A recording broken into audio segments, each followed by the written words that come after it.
శ్రీ సాయి సత్ చరిత్రము 41వ అధ్యాయము. ఓం శ్రీ సాయి నాథాయ నమః.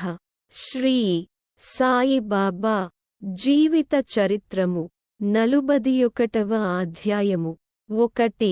చిత్రపటము యొక్క వృత్తాంతము. 2. గుడ్డపేలికలను దొంగిలించుట. 3.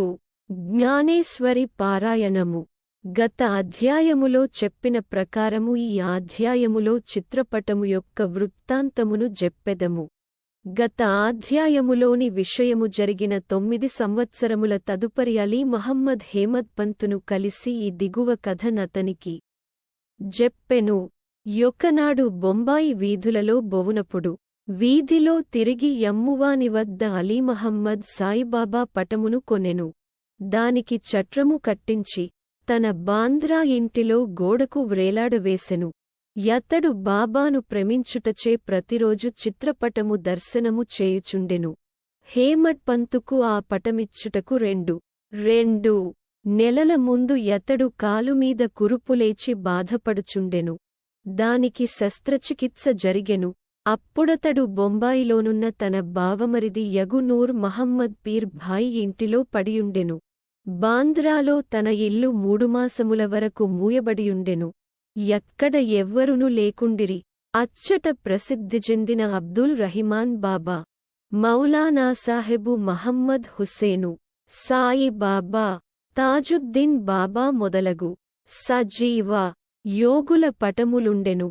వానిని కూడా కాలచక్రము విడువలేదు. అతడు వ్యాధితో బాధపడుచు బొంబాయిలో నుండెను.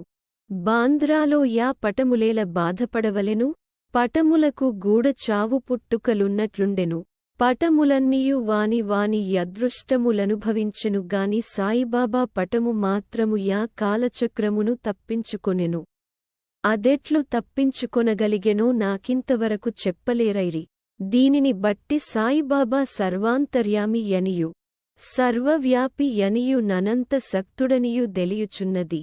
అనేక సంవత్సరముల క్రిందట యోగియగు అబ్దుల్ రహిమాన్ బాబా యొక్క చిన్న పటమును మహమ్మద్ హుస్సేన్ తారియా వద్ద సంపాదించెను. దానిని తన బావమరిదియగు నూర్ మహమ్మద్ పీర్ భాయికి ఇచ్చెను. అది యతని టేబిల్లో 8 సంవత్సరములు పడియుండెను. యొక్కనాడు అతడు జూచెను. అతడు దానిని ఫోటోగ్రాఫర్ దగ్గరకు దీసుకొనిపోయి సజీవ ప్రమాణమంత పెద్దదిగా చేయించి దాని ప్రతులను తన బంధువులకు స్నేహితులకు పంచిపెట్టెను. అందులో నొకటి అలీ మహమ్మద్ కిచ్చెను. దాని నతడు తన బాంద్రా ఇంటిలో బెట్టెను.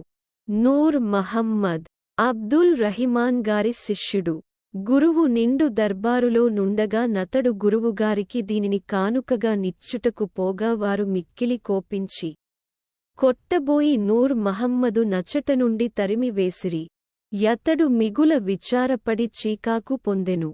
తన ద్రవ్యమంతయు నష్టపడుటయేగాక గురువుగారి కోపమునకు అసంతుష్టికి కారణమాయెను గదా యని చింతించెను.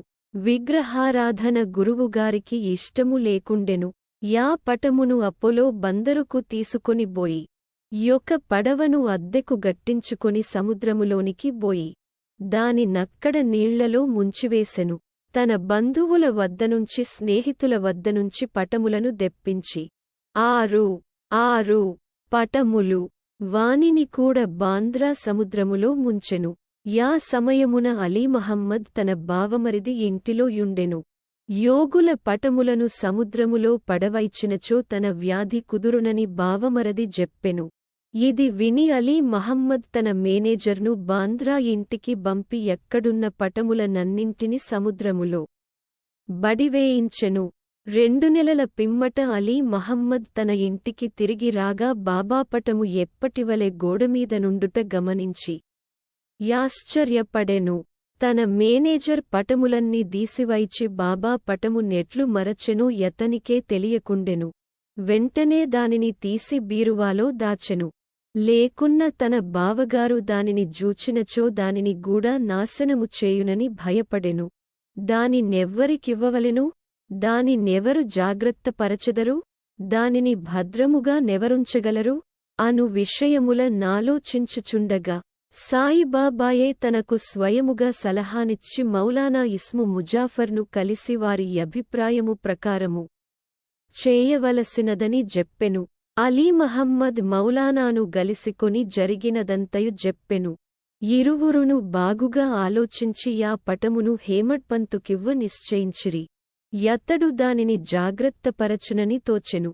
ఇద్దరునూ హేమడ్పంతు వద్దకు బోయిరి. సరియైన కాలములో దానిని బహూకరించిరి. ఈ కథను బట్టి బాబాకు భూతభవిష్యద్వర్తమానములు తెలియుననియు చాకచక్యముగా సూత్రములు లాగి తన భక్తుల కోరికలనెట్లు నెరవేర్చుచుండెనో కూడా తెలియచున్నది. ఎవరికైతే ఆధ్యాత్మిక విషయములలో నెక్కువ శ్రద్ధయో వారిని బాబా ప్రేమించుటే గాక వారి కష్టములను దొలగించి వారిని ఆనందభరితులుగా జేయుచుండిరని రాబోవు కథవలన తెలియును. గుడ్డపేలికలను దొంగిలించుట, జ్ఞానేశ్వరి చదువుట. వి దేవు దహనులో మామలతుదారు. జ్ఞానేశ్వరిని ఇతర మతగ్రంథములను చదువవలెనని చాలా కాలము నుండి కోరుచుండెను. భగవద్గీతపై మరాఠీ భాషలో జ్ఞానేశ్వరుడు వ్రాసిన వ్యాఖ్యయే జ్ఞానేశ్వరి. ప్రతిదినము భగవద్గీతలో నొక అధ్యాయమును ఇతర గ్రంథముల నుండి కొన్ని భాగములను పారాయణ జేయుచుండెను. కాని జ్ఞానేశ్వరిని ప్రారంభించగనే ఏదో యవాంతరము లేర్పడుటచే పారాయణమాగిపోవుచుండెను. 3 నెలల సెలవు పెట్టి షిరిడీకి వెళ్లి ఎక్కడ నుండి తన స్వగ్రామమగు పౌడుకు బోయెను. ఇతర గ్రంథములన్నీయు నచ్చట చదువగలిగెను. కాని జ్ఞానేశ్వరి ప్రారంభించగనే ఏమో విపరీతమైన చెడ్డ యాలోచనలు తన మనస్సున ప్రవేశించుటచే చదువలేకుండెను. యాతడెంత ప్రయత్నించినను కొన్ని పంక్తులు కూడా చదువలేకబోయెను. కాబట్టి బాబా తనకు యా గ్రంథమందు శ్రద్ధ కలుగజేసినప్పుడే దానిని చదువుమని వారి నోటివెంట వచ్చినప్పుడే దానిని ప్రారంభించెదననియు ఎంతవరకు దానిని తెరువననియు నిశ్చయము చేసుకొనెను. అతడు 1914 సంవత్సరము ఫిబ్రవరి నెలలో కుటుంబసహితముగా షిరిడీకి వెష్లెను.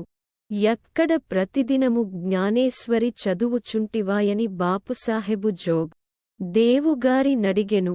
దేవు తనకు అట్టి కోరికగలదనియు గాని దానిని చదువుటకు శక్తి చాలకుండెననియు బాబా యాజ్ఞాపించినచో దానిని ప్రారంభించెదననియు జెప్పెను. అప్పుడు జోగ్ ఒక పుస్తకమును దీసికొని బాబాకిచ్చినచో దానిని వారు తాకి పవిత్రము జేసి ఇచ్చెదరనియు అప్పటినుండి నిరాటంకముగా చదువవచ్చుననియు దేవుకు సలహా నిచ్చెను. బాబాకు తన యుద్దేశము దెలియును గనుక దేవుగారట్లు చేయుటకు అంగీకరించలేదు. బాబా తన కోరికను గ్రహించలేడా? దానిని పారాయణ జేయుమని స్పష్టముగా నాజ్ఞాపించలేడా? యనెను. దేవు బాబాను దర్శించి 1 రూపాయి దక్షిణనిచ్చెను. బాబా 20 రూపాయలు దక్షిణ ఎడుగగా దానిని చెల్లించెను. యానాడు రాత్రి బాలకరాముడను వానిని కలిసికొని యతడు బాబాయందు భక్తిని వారి యనుగ్రహమును ఎట్లు సంపాదించెనని ప్రశ్నించెను. మరుసటి దినము హారతి పిమ్మట ఎంతయు దెలిపెదనని యతడు బదులిచ్చెను. యా మరుసటి దినము దర్శనము కొరకు దేవు వెళ్ళగా బాబా యతనిని 20 రూపాయలు దక్షిణ ఇమ్మనెను. వెంటనే దేవు దానిని చెల్లించెను. మసీదు నిండా జనులు నిండియుండుటచే దేవు యొక్క మూలకు బోయి కూర్చుండెను. బాబా యతనిని బిలిచి తన దగ్గర శాంతముగా కూర్చొనమనియెను. దేవు అట్లనే చేసెను. మధ్యాహ్న హారతి పిమ్మట భక్తులందరూ పోయిన తరువాత దేవు బాలకరాముని జూచి యాతని పూర్వవృత్తాంతముతో పాటు బాబా యాతనికేమేమి జెప్పెనో జ్ఞానము నెట్లు నేర్పిరో యని ఎడుగగా బాలకరాముడు వివరములు జెప్పుటకు సిద్ధపడెను. అంతలో బాబా చంద్రు అను కుష్ఠురోగ భక్తుని బంపి దేవును తీసుకొని రమ్మనెను. దేవు బాబా పద్దకు బోగా నెవరితో ఏమి మాట్లాడుచుంటివని బాబా యడిగెను. బాలకరామునితో మాట్లాడుచుంటిననియు బాబా కీర్తిని వినుచుంటిననియు యతడు చెప్పెను. తిరిగి బాబా 25 రూపాయలు దక్షిణ అడిగెను. వెంటనే దేవు సంతోషముతో దక్షిణ చెల్లించెను. అతనిని బాబా లోపలకు దీసికొనిపోయి స్తంభము వద్ద కూర్చుండి నా గుడ్డ పేలికలను నాకు దెలియకుండా దొంగిలించితివేలా యనెను. దేవు తనకు ఆ గుడ్డ పేలికల గూర్చి ఏమియూ తెలియదనెను. బాబా యతనిని వెదకుమనెను. అతడు వెదకెను, కాని ఎచ్చట ఏమియూ దొరకలేదు. బాబా కోపగించి ఇట్లనెను, ఇక్కడ ఇంకెవ్వరు లేరు, నీ ఒక్కడివే దొంగవు. ముసలితనముచే వెండ్రుకలు పండినప్పటికిని ఇచ్చటకు దొంగిలించుటకు వచ్చితివా యని కోపగించెను. బాబా మతి చెడిన వానివలే తిట్టి కోపగించి చీవాట్లు పెట్టెను. దేవు నిశ్శబ్దముగా కూర్చుండెను. దేవు తాను సటకా దెబ్బలు కూడా తినునేమో యనుకొనెను. 1 గంట తరువాత బాబా యతనిని వాడాకు వెళ్ళుమనెను. దేవు అచటికేగి జరిగినదంతయు జోగుకు బాలకరామునకు దెలియజేసెను. సాయంకాలమందరినీ రమ్మని బాబా కబురు పంపెను. ముఖ్యముగా దేవును రమ్మనెను. నా మాటలు వృద్ధుని బాధించి యుండవచ్చునుగాని యతడు దొంగిలించుటచే నేనట్లు పలుకవలసి వచ్చే నని బాబా నుడివెను. తిరిగి బాబా 12 రూపాయలు దక్షిణ యడిగెను. దేవు దానిని వసూలు చేసి చెల్లించి సాష్టాంగ నమస్కారము జేసెను. బాబా ఇట్లనెను, ప్రతిరోజు జ్ఞానేశ్వరిని చదువుము, పోయి వాడాలో కూర్చుండుము. ప్రతినిత్యము కొంచెమైనను క్రమము తప్పక చదువుము. చదువునప్పుడు దగ్గరున్న వారికి శ్రద్ధాభక్తులతో బోధపరచి చెప్పుము. నేను నీకు జాల్తారు సెల్లానిచ్చుటకు ఇచ్చట కూర్చునియున్నాను. ఇతరుల వద్దకు పోయి దొంగిలించెదవేలా? నీకు దొంగతనమునకు అలవాటు పడవలెనని యున్నదా? Double quotation. బాబా మాటలు విని దేవు సంతసించెను. బాబా తనను జ్ఞానేశ్వరిని ప్రారంభించుమని యాజ్ఞాపించెననియు, తనకు కావలసినదేదో యది దొరికెననియు, ఎప్పటినుండి తాను సులభముగా చదువగలననియు యనుకొనెను. తిరిగి బాబా పాదములకు సాష్టాంగ నమస్కారమొనర్చెను. తాను శరణు వేడెను కనుక తనను బిడ్డగా నెంచి జ్ఞానేశ్వరి చదువుటలో తోడ్పడవలసినదని బాబాను వేడుకొనెను. పేలికలు దొంగిలించుట యనగా నేమో దేవు అప్పుడు గ్రహించెను. బాలకరాముని ప్రశ్నించుటయే గుడ్డపేలికలు దొంగిలించుట. బాబా కట్టి వైఖరి ఇష్టము లేదు. ఏ ప్రశ్నకైనా సమాధానము ఇచ్చుటకు తామే సిద్ధముగా నుండిరి. ఇతరుల నడుగుట బాబాకు ఇష్టములేదు. అందుచే నతని బాధించి చీకాకు పెట్టెను. అదియునుగాక ఇతరుల నడుగకుండ బాబానే సర్వము యడిగి దెలిసికొనవలెననియు, నితరుల ప్రశ్నించుట నిష్ప్రయజనమనియు జెప్పెను. దేవు యా తిట్లను పువ్వులు ఆశీర్వాదములుగా భావించి సంతుష్టితో ఇంటికి బోయెను. యా సంగతి ఎంతటితో సమాప్తి కాలేదు. చదువుమని యాజ్ఞాపించి బాబా యూరుకొనలేదు. 1 సంవత్సరము లోపుగా బాబా దేవు వద్దకు వెళ్లి వాని అభివృద్ధిని కనుగొనెను. 1914 సంవత్సరము ఏప్రిల్ నెల 2వ తేదీ గురువారము ఉదయము బాబా స్వప్నములో సాక్షాత్కరించి పై అంతస్తులో కూర్చుండి, జ్ఞానేశ్వరి బోధపడుచున్నదా లేదా యని యడిగెను. లేదు యని దేవు జవాబిచ్చెను. బాబా ఇంకా ఎప్పుడు దెలిసికొనెదవు? దేవు కండ్ల తడిపెట్టుకొని, నీ కృపను వర్షింపనిదే పారాయణము చీకాకుగా నున్నది. బోధపడుట చాలా కష్టముగా యున్నది.